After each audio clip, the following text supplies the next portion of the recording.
పిల్లలు ఎక్కువసేపు ఫోన్ చూస్తే ఏమవుతుంది? పేరెంట్స్ తప్పకుండా తెలుసుకోవాల్సిన 5 విషయాల గురించి ఈరోజు తెలుసుకుందాము. ఈ కాలంలో ఎన్ ఏ పిల్లల చేతిలో చూసినా గూడా ఫోన్‌లు ఎక్కువగా కనిపిస్తున్నాయి. తినడానికి మొబైలే, నిద్రపోవడానికి మొబైలే, ఏడిస్తే మొబైలే, చదువుకోవడానికి మొబైలే ఇలా అన్ని సందర్భాల్లో వాళ్ళు ఫోన్ మీదనే ఎక్కువ డిపెండ్ అవుతున్నారు. అయితే ఈరోజు మనం తల్లిదండ్రులు మొబైల్స్ అనేది పిల్లలకు దూరం పెట్టడానికి ఎలాంటి విషయాలు నేర్చుకోవాలనే దాని మీద వీడియో అనేది చేస్తున్నాను. నా వీడియో పూర్తిగా చూడండి. మీకు గనుక ఉపయోగకరం అనిపిస్తే లైక్ చేయండి. మీకు తెలిసిన పేరెంట్స్‌కి షేర్ చేయండి. అయితే ఫస్ట్ ఇదేంటంటే పిల్లలు ఎందుకు ఎక్కువ సేపు ఫోన్ చూస్తున్నారనే దాని గురించి తెలుసుకుందాము. పిల్లలకి ఎట్లా అంటే మంచి వాళ్ళకి ఇంట్రెస్టింగ్‌గా ఉండేటట్టుగా గేమ్స్ ఉండడము, మంచి ఇమేజెస్ ఉండడము, షార్ట్స్ గానీ, వీడియోస్ కానీ, కార్టూన్స్ కానీ వాళ్ళని ఇంప్రెస్ చేసేలాగా ఉండడం వల్ల వాళ్ళు ఎక్కువ సేపనేది ఫోన్ పట్టుకొని కూర్చుంటారు.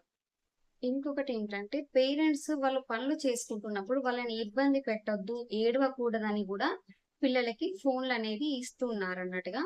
ఇదనేది ఈ పిల్లలకి ఫోన్‌లివ్వడం అనేది కొద్దిసేపు మాత్రమే ఉండాలి. ఎక్కువ సేపు వాళ్ళు దానిపైనే ఫోకస్ అయ్యేలాగా ఉండకూడదు. వాళ్ళు పనులయిపోయిన తర్వాత మళ్ళీ పిల్లల దగ్గర నుంచి ఫోన్ తీసుకొని వాళ్ళతోని ఆడుకోవడం, వాళ్ళని ఆడిపించడము అలాంటివి చేయాలి. పిల్లల లైఫ్‌లో ఎక్కువ అనేది ఈ మొబైల్స్ అనేది డిపెండ్ అయ్యి ఉండకూడదన్నట్టుగా. అట్లా చేయడం వల్ల గూడా వాళ్ళు ఫోన్‌లు వాడుకోవడం అనేది తగ్గిస్తూ ఉంటారు. సెకండ్‌దేంటంటే పిల్లలు ఎక్కువ సేపు స్క్రీన్ చూస్తూ ఉంటే వారిని ఆపాలి. అంతసేపు చూడకూడదు. దానివల్ల జరిగే నష్టాల గురించి వాళ్ళకి ఎక్స్‌ప్లనేషన్ చేయాలి. దీని గురించి నేను కొన్ని ఎగ్జాంపుల్స్ చెప్తాను. చూడండి. మొదటిది ఏంటంటే నిద్ర. నిద్రపోయే ముందు పిల్లలకి ఎక్కువగా ఫోన్స్ గానీ, స్క్రీన్స్ మీద ఎఫెక్ట్ అయ్యేటట్టు మాత్రం పెట్టకండి. వాళ్ళకి రోజు రొటీన్ టైమ్‌లో వాళ్ళని పడుకునే విధంగా వాళ్ళని చెప్పండి. నిన్నటి వీడియోలో చెప్పాను కదండీ! అట్లా చేయండి. రెండవదేంటంటే శారీరకంగా చలనం తగ్గిపోతూ ఉంటుంది పిల్లలకి. ఎందుకంటే మొబైల్స్ చూస్తూ ఎక్కువ సేపు చూడడం వల్ల పిల్లలకి బయట ఆడుకునే సమయం అనేది తగ్గిపోతూ ఉంటుంది. దానివల్ల వాళ్ళు ఎవరన్నా పిలిచినా గానీ, ఏదైనా చేసినా గూడా వాళ్ళు స్పందించరు. తొందరగా స్పందించరంటగా. మూడోదేంటంటే, కుటుంబంలో మాట్లాడే సమయం గూడా తగ్గిపోతుంది. ఇగ ఫోను జూసుకుంటూ కూర్చున్నారంటే ఇంట్లోకెవరొస్తున్నారు, చుట్టాలొస్తున్నారా, డ్యాడీ డ్యూటీకెళ్ళొస్తున్నాడా, మమ్మీ డ్యూటీకెళ్ళేసొస్తున్నారా, ఇదేది కూడా ఆలోచించరు. వాళ్ళు ఫోన్లతోనే ఉంటారు. అట్లా వాళ్ళకి ఇబ్బంది పడుతూ ఉంటారు. పిల్లలనేటోళ్ళు ఎట్లా ఉండాలంటే, వాళ్ళు మనల్ని క్వెషన్స్ అడగడం అనేది ఉండాలన్నట్టుగా. అంటే వాళ్ళకి మనం టైమ్ ఇవ్వాలి. పిల్లలకి మనం పేరెంట్స్‌ని టైమ్ ఇవ్వాలి. మనం డ్యూటీ నుంచి రాగానే, లేకపోతే ఏదైనా పని నుంచి రాగానే, వాళ్ళకి ఫోన్‌లనేటివి పక్కకి పెట్టి, "బిడ్డ ఈరోజు పొద్దున దాకా ఏం జేసినావు?" అనే విషయాలు అడగాలి. "స్కూలుకెళ్ళి ఏం జేసినావు? మీ ఫ్రెండ్స్‌తోని ఏం మాట్లాడినావు? హోమ్ వర్క్ ఎక్కడి దాకా జేసినావు?" అనే విషయాలు మాట్లాడుతూ ఉంటే, వాళ్ళు మనతోని మాట్లాడడానికి ఇష్టపడతారు. మనం రాగానే అలసిపోయి, మన పనులేవో మనం చేసుకుంటూ ఉంటే, మన పేరెంట్స్ ఇంతే అని జెప్పేసని వాళ్ళకి గూడా అర్థమైపోతుంది గదండీ! అట్లా ఈ కాలంలో జనరేషన్ పిల్లలు ఎట్లున్నారంటే తొందరగా వాళ్ళు అర్థం చేసుకుంటున్నారు గాబట్టి, మనం వాళ్ళకి కొంచెం టైం అనేది ఇవ్వాలి. ఇప్పుడు మనం చదువు గురించి మాట్లాడుకుందాం. పిల్లలు హోమ్ వర్క్ చేసేటప్పుడు పక్కనే మొబైల్ ఉందనుకోండి, దాంట్లో వచ్చే నోటిఫికేషన్స్ వల్ల వాళ్ళు డిస్టర్బ్ అవుతారు. మెసేజ్ వచ్చినప్పుడు, లేకపోతే ఇంకేదైనా నోటిఫికేషన్ వచ్చినప్పుడు సౌండ్ వస్తుంది గదండీ! దానివల్ల వాళ్ళు చాలా డిస్టర్బెన్స్ అవుతుంటారు. ఇంకొకటేంటంటే, ఇప్పుడు చదువుకునేటప్పుడు వాళ్ళ ఫోన్ ఉందనుకోండి, వాళ్ళ బ్రెయిన్ గూడా చదువు మీద ఫోకస్ ఉండదు. ఆడుకోవాలి, గేమ్స్‌లో ఆడుకోవాలి, ఫోన్‌లో యూట్యూబ్ చూడాలి, రీల్స్ చూడాలి, టకటక ఆగమాగం రాసుకోవాలి, ఇగ ఫోన్ జూడాలన్న ఆలోచన ఉంటుంది. అందుకని వాళ్ళ దగ్గరలో ఫోన్ ఉంచకండి. కొంచెం దూరం బెట్టుకోండి. మీరు గూడా ఆ టైంలో ఫోన్ పట్టకండి. వర్క్ ఉంటే దూరమెళ్లి వాళ్ళకి కనిపించకుండా దూరమెళ్లి ఒక 10 నిమిషాలు వర్క్ చేసుకోండి. బయటికెళ్ళా లేకపోతే వేరే రూమ్‌లోకి వెళ్ళా వర్క్ చేసుకోండి. వాళ్ళని హోమ్ వర్క్ చేసుకోమని సైలెంట్‌గా మీరు వర్క్ చేసుకోండి. వాళ్ళకి అర్థమయ్యేలాగా చెప్పండి. నాన్న నాకు ఈరోజు కొంచెం ఫోన్‌లో వర్క్ ఉంది. మీ ఇచ్చ మీరు హోమ్ వర్క్ రాసుకోండి. నేను వర్క్ చేసుకొని మళ్ళీ నీ దగ్గరికే వస్తా అని చెప్పేసి చెప్పండి. అర్థం చేసుకుంటారు పిల్లలు. ఈరోజు అర్థం చేసుకోకున్నా రేపైనా అర్థం చేసుకుంటారు వాళ్ళకి నెమ్మదిగా చెప్తే. ఇంకొకటేంటంటే వాళ్ళకి హోమ్ వర్క్ అయిపోయింది గదా! అని జెప్పేసని మళ్ళీ ఫోన్‌లు ఇవ్వకండి. వాళ్ళకు ఆడుకోవడానికి బయటికి పంపించండి. ఇంటి బయటికి పిల్లల దగ్గరికి పంపించండి. ఇప్పుడు వాళ్ళు 5కి స్కూల్ నుంచి వస్తారు. 6:30, 7 వరకల్లా హోంవర్క్ అయిపోతుంది. ఇంకా 1 అవర్ టైం ఉంటుంది గదండీ! 1 అవర్ టైంలో వాళ్ళని ఇంట్లో ఉంచకుండా బయటికి ఫ్రెండ్స్ దగ్గరికి పంపించండి. ఫ్రెండ్స్ వాళ్ళు ఆడుకుంటారు. అయ్యో! ఇప్పుడు కొన్ని బ్యాడ్ వర్డ్స్ నేర్చుకుంటారు. మా చుట్టుపక్కల మంచిగా లేరు. పిల్లలందరూ కొంచెం మంచిగా లేరు అని జెప్పేసి అనుకున్న వాళ్ళు పంపించండి. ఏముంది? వాళ్ళు బయట గంట సేపు ఆడుకున్న తర్వాత వాళ్ళు నేర్చుకునే పద్ధతి మనకు నచ్చకపోతే ఇంటికొచ్చిన తర్వాత వాళ్ళకి చెప్పాలి. ఎక్స్‌ప్లనేషన్ ఇద్దాము. ఎట్లా అంటే, "నాన్న అవి మంచి పదాలు కావు. అట్లా వద్దు. సరే వాళ్ళు మాట్లాడుతున్నారు గదా! మనం ఇట్లా మాట్లాడొద్దు. మనకు సొసైటీలో ఇట్లా ఉంది. మనకి ఈ మర్యాద ఉంది" అని జెప్పేసి వాళ్ళకి అర్థమయ్యేలాగా చెప్దాము. అంతేకాని పిల్లలకి ఫోన్‌లు ఇచ్చి మనం ఆరోగ్యాలు ఖరాబ్ చేయడం అయితే వద్దు. ఒకవేళ ఇంటి చుట్టుపక్కల ఫ్రెండ్స్ లేరు. ఏం చేద్దామంటే డ్రాయింగ్ వేయడం, కలరింగ్ వేయడము, ఇంకేమన్నా ఎక్స్‌ట్రా యాక్టివిటీ అట్లాంటివి నేర్పించండి. పోతే పోనీ కలర్స్ కోసం పైసలు పోతే పోనీ, బుక్స్ ఖరాబయితే కానీ, వాళ్ళు ఫోన్‌లు ముట్టకపోవడం మనకి ఇంపార్టెంట్. సో, అట్లా చేయండి. అట్లా చేస్తే గూడా వాళ్ళు ఫోను మీద ఎక్కువ ఇంట్రెస్ట్ పెట్టకపోవచ్చు. ఇప్పుడు చాలా ముఖ్యమైన 5 టిప్స్ చెప్పాను కదండీ! ఇంట్లోనే కొన్ని రూల్స్ అనేది పెట్టుకోవాలి. ఎట్లా అంటే పిల్లల్ని ఎక్కువ సేపు మొబైల్ ఉపయోగించడం, ఎప్పుడెప్పుడు ఉపయోగించాలి, ఎప్పుడెప్పుడు మనం ఫోను చూడాలి అనే విషయం గురించి వాళ్ళకి చెప్పాలి. ఎగ్జాంపుల్ ఏంటంటే, తినేటప్పుడు ఫోనొద్దు. ఎందుకంటే, వాళ్ళు ఫోను చూసుకుంటూ ఎంత క్వాంటిటీ తింటున్నారనేది వాళ్ళకు తెలుస్తలేదు. నిజంగా చెప్తున్నానిది. మా ఇంట్లో మేము ఫేస్ చేస్తుంది కూడా అదే. అంటే కొన్ని సార్లు నేను మా అత్తయ్య వాళ్ళ ఇంటికొస్తేనేమో మా అత్తయ్య కొంచెం ఫోనుంటుంది. అట్లా ఇదైతుంది. ఓన్‌గా నేను సెపరేట్‌గా నేను ఉన్నప్పుడు వాళ్ళకి ఫోన్స్ ఇవ్వను. వాళ్ళది వాళ్ళే తింటారు. ఓ గంట తింటారు, గంటన్నర తింటారు. వాళ్ళది వాళ్ళు అట్లా మెల్లగా తింటారు. ఫోన్స్ మాత్రం ఇవ్వను. మా అత్తయ్య వాళ్ళ ఇంటికొస్తే మా అత్తయ్య గారాబం వల్ల కొంచెం మొబైల్ చూస్తారు వాళ్ళు తినేటప్పుడు. కానీ అట్లా తినంటే ఇంత తింటున్నారు. వాళ్ళు ఎంత తింటున్నారో వాళ్ళకే తెలుస్తలేదు. ఇంత తిన్నా గూడా వాళ్ళకి ఫోను చూసుకుంటూ లాస్ట్ బుక్క పెట్టేటప్పుడు గూడా నోరు తెరుస్తున్నారు తినేటప్పుడు. అంత ఫోకస్ అయిపోతుంది వాళ్ళకి మొబైల్స్ వల్ల. ఎంత తింటున్నారని కూడా అందాక తెలుస్తలేదు. అయితే పడుకునే ముందు కూడా వాళ్ళకి ఫోను ఇవ్వకూడదు. ఫోను బదులు స్టోరీస్ చెప్పాలి. మంచి స్టోరీస్ చెప్పడం గానీ, ఈ కొంచెం పెద్ద పిల్లలు చదువొచ్చే పిల్లలైతే మంచి మంచి పుస్తకాలు అంటే ఇప్పుడు బుద్ధునివి పుస్తకాలుంటాయి. మంచి దేవునికి సంబంధించిన పుస్తకాలు అంటే వాళ్ళకి ఆ జ్ఞానం గూడా రావాలి చిన్నప్పటి నుంచే. "మొక్కై వంగనిదే మ్రానై వంగున" అని జెప్పేసని సామెత ఉంది గదండీ! చిన్నప్పటి నుంచే వాళ్ళకి మన సంస్కృతులు, సాంప్రదాయాలు నేర్పించండి. పెద్దగయిన తర్వాత మొక్కురా, గుళ్ళకి పోదాం దారా, ఈ సాంప్రదాయం రా అంటే ఏ పిల్లలు వింటారు? ఇనరు. అందుకని మనం చిన్నప్పటి నుంచి మన సాంప్రదాయాలు గూడా స్టోరీస్ లాగా వాళ్ళకి చెప్పాలి.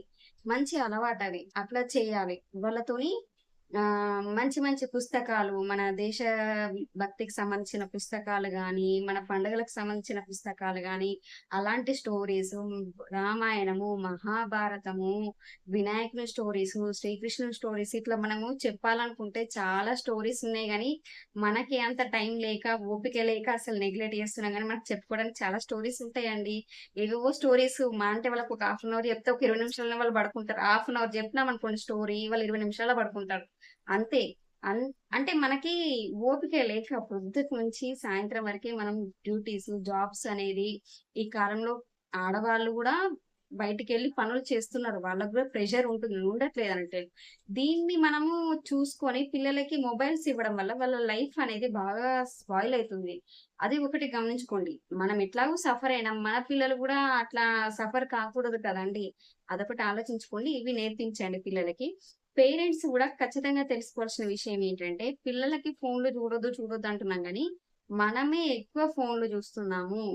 వర్క్, వర్క్ విషయంలో కాసేపైతే రోజు 24 గంటల్లో వర్క్ విషయంలో ఒక 1 అవర్ చూసుకుంటే, 1 అవర్, 2 అవర్స్ చూసుకుంటే, మిగిలింది ఇన్‌స్టా రీల్స్, యూట్యూబ్ రీల్స్ అనుకుంటూ మనం గూడా చూస్తున్నాము. ఒప్పుకోవాల్సిన విషయమే. పిల్లలకి పడుకునేటప్పుడు వాళ్ళకి ఫోన్‌లు చూడొద్దని జెప్పి మనము రీల్స్ చూసుకుంటూ ఉంటాము. అది గూడా బ్యాడ్ హాబిటే. పిల్లలు అట్లా గూడా చెడిపోతారు. సరిగ్గా నిద్రపోరు. అది గూడా ఒకటి పిల్లలకి హోంవర్క్ అయిపోయింది. రోజు ఒక యాక్టివిటీ నేర్పించండి. ఈరోజు డ్రాయింగ్స్ ఏద్దాము. రేపు కలర్స్ ఏద్దాము. మంచి మంచి కలర్స్ మనం ఒక కలర్ తర్వాత ఇంకో కలర్ మిక్స్ చేస్తే తర్వాత థర్డ్ ఏం కలర్ వస్తుంది? 2 కలర్స్ కలిసి మిక్స్ చేస్తే ఒక కలర్ వస్తుంది కదండీ! అది కూడా నేర్పించాలి. గేమ్స్ గేమ్స్ కూడా చాలా ఇంపార్టెంట్ పిల్లల లైఫ్ లో. బయటికి వెళ్ళి గేమ్స్ ఆడుకోమని చెప్పాలి. ఇంటికి వచ్చిన తర్వాత ఇంట్లో మనం బయట ఫ్రెండ్ మనం కూడా పిల్లలతో పాటు ఏమైనా ఇంట్లో గేమ్స్ చెస్ కానీ, క్యారమ్, ఆ ఏంటిది కైలాసం, స్నేక్ ల్యాడర్ గేమ్, ఆ ఇంకా లూడో కూడా ఇంట్లో పేపర్స్ మీద అట్లా వచ్చి ప్రింట్ వచ్చినాయండి బట్టల పైన. అట్లాంటి గేమ్స్, అష్టాచమ్మ, ఇట్లాంటి గేమ్స్ చాలా ఉంటాయి మనకి ఇంట్లో ఆడుకునేటివి కూడా. అట్లాంటి గేమ్స్ మీద కూడా వాళ్ళకి ఇంట్రెస్ట్ అనేది కల్పించాలి. అట్లా కల్పిస్తే వాళ్ళ బ్రెయిన్ అనేది తొందరగా ఎదగడానికి ఉంటుంది. అట్లా అంటే కొత్త కొత్త విషయాలు నేర్చుకోవడానికి ఉంటుంది. ఎప్పుడు అటెన్షన్ గా ఉంటుంది. ఇప్పుడు అదే ఫోన్ చూసుకుంటూ ఒకటే మోడ్ లో ఉంటే వాళ్ళకి ఒకటే మూడ్ వెళ్ళిపోతుంది. కొత్త విషయాలు నేర్చుకోవడానికి గానీ, ఎవరన్నా సడన్ గా పిలవడము, లేకపోతే ఏదన్నా క్వెషన్ అడిగితే వాళ్ళకి చెప్పడానికి రెడీగా ఉండరు. అదే మనకు వాళ్ళు గేమ్స్, ఎక్స్‌ట్రా యాక్టివిటీ ఇవన్నీ నేర్పించాయనుకోండి, వాళ్ళ బ్రెయిన్ అనేది యాక్టివ్ గా ఉంటుంది. అటెన్షన్ గా ఉంటుంది. ఎప్పుడు ఏది అడిగినా కూడా నిమిషంలో ఆన్సర్ చేసేలాగా వాళ్ళ బ్రెయిన్ అనేది ఉంటుంది. పిల్లలకి రొటీన్ లైఫ్ ఒకేలాగా కాకుండా అంటే ఆహ్ మండే టు సాటర్డే వరకి స్కూల్ నుంచి రాగానే హోంవర్క్, హోంవర్క్ తర్వాత ఫోన్ చూడడమా, లేకపోతే ఆడుకోవడమా, ఇంకేమన్నా యాక్టివిటీస్ అట్లా చేయడమా, అట్లా మాత్రమే కాకుండా వీకెండ్స్ లో బయటికి తీసుకెళ్ళండి. బయటికంటే ఇప్పుడు అందరూ బయటికెళ్ళేంత స్తోమత లేదనుకోండి. చిన్న చిన్నగా తక్కువ ఖర్చులతో అయ్యేది. అట్లాంటివి చిన్న చిన్న ప్లేస్‌లకి తీసుకెళ్ళడం, పార్క్‌లకి తీసుకెళ్ళడం, చుట్టాల వాళ్ళ ఇంటికి తీసుకెళ్ళడం. అంటే వాళ్ళకి మన రిలేషన్స్ కూడా తెలవాలి. ఇంపార్టెంట్ కదండీ! మనకి ఎవరేమవుతారు? వీళ్ళని మనం ఏం పిలవాలి? వా రిలేషన్స్ ద్వారా గూడా మనం కొంచెం వాళ్ళ బ్రెయిన్‌ని చేయొచ్చు. వాళ్ళ రిలేషన్స్ తెలిస్తేనే గదండీ! రేపు వాళ్ళకొచ్చే రిలేషన్స్‌ని గూడా వాళ్ళు స్ట్రాంగ్‌గా పెట్టుకునేది. చిన్నప్పటి నుంచే నేర్పించాలి. పెద్దయిన తర్వాత వాళ్ళు నేర్చుకోరు. ఇది మాత్రం నిజం. చిన్నప్పటి నుంచే మన విలువ, మన చుట్టాల విలువ, పేరెంట్స్ విలువ, తన నానమ్మ, తాతయ్య విలువ, అమ్మమ్మలు, పిన్నిలు, బాబాయిలు అనుకుంటూ వీళ్ళందరి గురించి వాళ్ళకి చెప్పాలి. మన ఫైనాన్షియల్ స్టేటస్ గూడా వాళ్ళకి అర్థమయ్యేలాగా చెప్పాలి. నాన్న మనం అనుకున్నంత సంపాదించలేము. నువ్వు అడిగినయన్నీ మేము కొనియలేము అనే విషయాలు గూడా వాళ్ళకి చెప్పాలి. ఒకవేళ అప్పులుంటే మన నాన్న ఇన్ని అప్పులున్నాయి. మనం అప్పులు కట్టుకోవడానికే సరిపోతున్నాం. ఆళ్ళు కొనుక్కున్నారు గదా! మనకు కొనివ్వాలని జెప్పేసని వాళ్ళకు ఆహ్, అన్నీ నేర్పించాలి వాళ్ళకి. మన ఫైనాన్షియల్ స్టేటస్ గూడా వాళ్ళకి అర్థమయ్యేటట్టుగా వాళ్ళకి చెప్పాలి. చెప్తే వాళ్ళు అర్థం చేసుకుంటారు. నేను చూస్తున్నాను చాలా మంది పిల్లల్ని. అర్థం చేసుకుంటారు. అర్థం చేసుకునే పిల్లలు, అర్థం చేసుకోని పిల్లలుంటారు. ఆళ్ళకి అర్థమయ్యేలాగా మంచి ఎక్స్‌ప్లనేషన్ ఇవ్వాలి. ఇట్లా గాదు నాన్న, ఇట్లా గాదు నాన్న, ఇట్లా అంటే వాళ్ళు ఖచ్చితంగా ఇంటారు. ఖచ్చితంగా పేరెంట్స్ అనేది పిల్లలకి కొంచెం టైం ఖచ్చితంగా కేటాయించాలి. కేటాయిస్తేనే పిల్లలలో మార్పు కలుగుతుంది. అప్పటిదాకా పిల్లలలో మార్పు రాదు. డ్యూటీకొయ్యొచ్చినామా, మనం రెస్ట్ తీసుకున్నామా, పిల్లలకి ఏదో టైంకి ఇంత తిండి పెట్టినామా, పడుకున్నామా, తెల్లారిందా అన్నట్టు కాకుండా పిల్లలతోని మాట్లాడాలి. వాళ్ళకి అన్ని విషయాలు షేర్ చేసుకోవాలి. వాళ్ళ దగ్గర నుంచి అన్ని విషయాలు మనం రాబట్టుకోవాలి. ఒకటి మనము వాళ్ళకి పిల్లలకి మనము పొద్దంతా జరిగింది మనం చెప్పాలి ఫస్ట్. నాన్న నేను ఇవాళ ఆఫీస్‌కెళ్ళాను. ఇలా జరిగింది. మా మేడం ఇట్లా అన్నారు. మా సార్ ఇట్లా అన్నారు. అంటే కొందరి దగ్గర కొంచెం కోపంగా మాట్లాడొచ్చు. వర్క్ చేసే దగ్గర కొన్ని బ్యాడ్ గూడా జరగొచ్చు. అనుకున్నంత పాజిటివ్‌గా ఏమి ఉండకపోవచ్చు. కానీ వాళ్ళకి చెప్పాలి. కొంచెమన్నా.